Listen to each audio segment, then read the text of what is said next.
Hello, I'm Johnny Good. I'm usually found over at ultimatepapermache.com.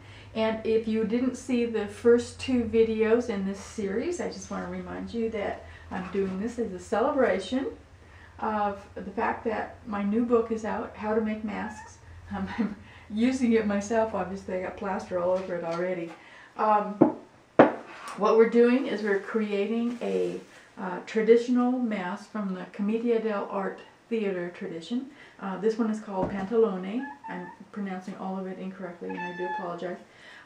What we have done so far is create a positive mold using modeling clay over a mask form. This was a homemade mask form. And then in the second video we covered it with 2 layers of fast setting paper mache. Now what we need to do now is pull it off of this mold. And if you saw the first video, again, you realize that I put a sheet of plastic over the mask form and under the modeling clay. And the reason I do that is just because it makes it so much easier to pull this off. What you do is you pull from the side and downward just to loosen up the connection between the plastic sheet and the petroleum jelly that I put on there. And sometimes this takes a little while. It's best if you use a stronger plastic than I did this time, just because it tends to tear. And then once you have it loosened up, you can kind of feel it. You can just pull the mask off. Then I should mention, by the way, don't ever take this off until it's actually strong enough, because if you're in a really big hurry and you pull it off too soon, what you end up doing is you'll set it down and it'll just kind of flatten out like a pancake, and that can be kind of disappointing. Totally destroys the mask, and then you have to start over. So be patient. Don't take it off until when you're feeling it, you can see that it's not going to lose its shape when you take it off of the form. Now, because this was only open to the air on the top and not on this area next to the mask form, the inside of your mask is probably still damp. So you still want to finish drying it some more. What you have to do first, though, you certainly can't put it in the oven if it's got any clay in it. If you have some portions of the clay that doesn't want to just pull out easily, go ahead and use a tool of some sort and very carefully work on that clay and pull it away from the paper mache. Just be really careful, go patiently, because you don't want to stab the paper mache and create a hole. Well, I was rather surprised when I was taking the clay out from around the nose. I realized that it's actually going to be really easy to take the aluminum foil out. So I did that. And that was actually good because it made it dry even that much faster in the oven. So I only left it in there for about 45 minutes. Now I showed you when we were putting the paper mache on in the previous video that I didn't trim this in any way when I was putting it on. So we're going to do that now. And it's usually easier to cut it on the back because you can see a ridge there where it folds up against that noodle of clay that we put to make sure that we could see the edge really well. And so we're just going to cut it .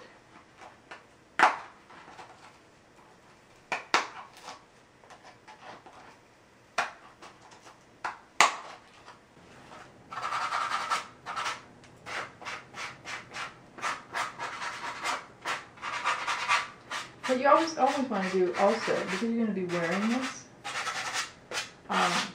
go through, maybe even put it on your face. If I didn't have glasses, I'd do that.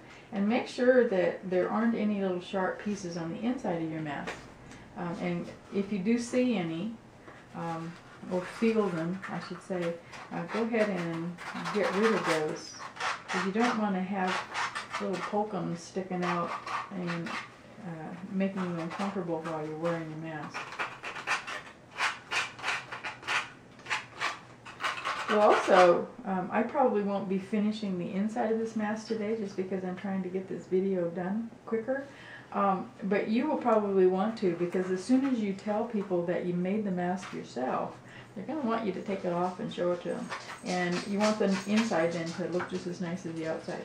So just go ahead and put your gesso in and maybe paint it black on the inside, and it'll look a lot nicer that way. Or you can use it this way just to prove that it's paper mache. Look how thin that is. That's 2 layers. It's a little bit flexible, just a teensy bit flexible. Extremely light. I don't even know if it weighs 2 ounces or not. Now when I was putting it on, there was a few edges here where the pieces of paper mache met, and I didn't smooth them off the way I should have. So I'm just going to go ahead and take a knife here, and I'm just going to pull that off. The gesso we're going to be using is fairly thick, so it will cover a lot of boo-boos, but if it's really sticking up, just go ahead and take it off. And now I've got my gesso all mixed up.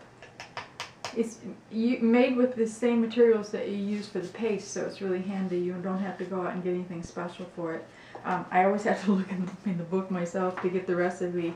There's actually 2 recipes for gesso in the book. One of them is for this thicker gesso that I'm using today, and this is really good for covering up the mask and making it nice and smooth. And if you use like a rough brush, you can get hairs in there, make a nice fur, or make lines. You can do a lot of things with this one. It is a bit heavy. You can thin it with water if you want to. I don't usually bother. There's another one in here, a really smooth gesso mix is what I call it, and I use that as the last layer sometimes. I'll wet polish this gesso when it's dry, and then put the really smooth gesso over it. It doesn't hold any brush marks, so you can get a porcelain smooth finish if you want to. I don't think I'll do that today. We'll just use this one. So for this gesso, I used a tablespoon of white glue, just Elmer's, 2 teaspoons of water, cold water, 2 tablespoons of plaster of Paris, and 1/4 teaspoon of vinegar. Now you can add, if you want a really white surface, you can add some craft paint to that, some white craft paint. And this is kind of obvious, I'm just going to paint this on. I'm going to cover this entire piece with the gesso, and then I'll set it in front of the fan for, I don't know, 15-20 minutes, and then when I come back I'll show you how I wet polish this and get it nice and smooth. Okay, our gesso is dry. The furnace kicked on just as I was finished putting the gesso on there, so I put it over the furnace vent. When you have hot air moving over it, it dries really fast. It's even faster than putting it in the oven. What I'm doing now is I'm just going to wet polish this and get it nice and smooth. I'm using a lightly damp sponge. You could use a damp shop towel if you wanted to, and if it's really rough, you can use the scrubby side. You want it just lightly damp because you don't want to soak the gesso all the way through. It'll go all the way through that and into the paper mache and then soften the mask. So you don't really want to do that. You just want to have just enough water on there to make it slide nice and smooth. And you just polish this until you get it the way you want it. I'll go ahead and finish that up, and then we're going to be ready to paint. Okay, we're almost done. It's time to paint him. Pantalone has been interpreted by a lot of different artists in a lot of different ways, and some of them paint him people colored and give him nice cheek blush and that sort of thing. But the ones I really kind of like are the ones that are painted a solid color. It looks a little strange, but it would be really striking if you were wearing this for Mardi Gras or Carnival. People have done it red and blue and gold and just about anything. So I decided to mix up it's kind of a terracotta color. I just used raw sienna and cadmium red light. And we're going to see what that looks like. Just paint the whole thing. And we're going to kind of antique it after this is dry. Now one thing some people might be wondering, since I know a lot of you have already read my previous book, called Make Animal Sculptures with Paper Mache Clay, you're probably wondering why I'm not making masks with the paper mache clay recipe that's in that book. And you can do that. If you'd like to see how it's done, just go to ultimatepapermache.com and do a search for Joker mask, and you can see how I made a mask using the paper mache clay.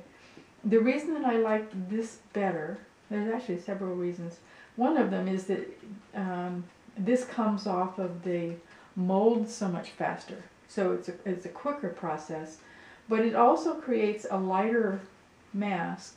It's thinner and it's smoother on the inside, so it's more comfortable to wear. So like I say, you can use the paper mache clay recipe if you want to, but for the finished mask, I actually prefer this one.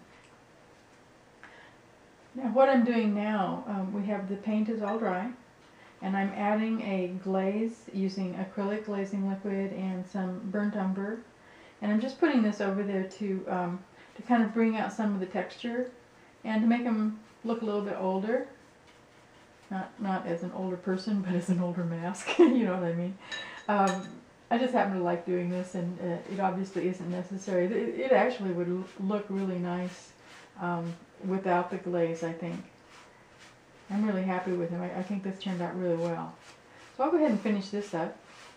This is the last thing I'm going to do right before adding a layer of, or a coat I should say, of acrylic varnish. And you don't need to watch me put the varnish on. You already know how to do that. Okay, for the finish, Pantalone is done, except for the varnish, of course. I wiped off almost all of that glaze, so I just left little bits of it here and there to bring out the texture, and it makes it look kind of old-fashioned, and I think he's pretty cool. I like him. Now, the one thing after you get varnish on there, of course, is you're going to want to have some way to hold it on your head, and I don't want to actually do that with this guy because he's not quite finished, but I want you to see how it's done. So I'll pull out some of these that I've already built for the book. The easiest way, and the one that I usually did for the photographs in the book, this is our Bowder mask, and this is really easy. I just made a hole about ½ inch in, and then put a nice fancy ribbon in there and put a knot. You could probably put a little bit of hot glue right there too. It might help hold it on. This is probably the least secure because it would be possible if you were roughhousing to pull that out. I don't know where I'm going to put him. Running out of space here. Another way to do it, this is our Outlaw, and I thought that it would look nice if it had a fake leather band. And in order to get that stuck on and to make sure that it didn't pull through the paper mache, I put it through a button first and then tied it on the outside. Because it's black here, so it's a little bit difficult to see that. But this looks really nice.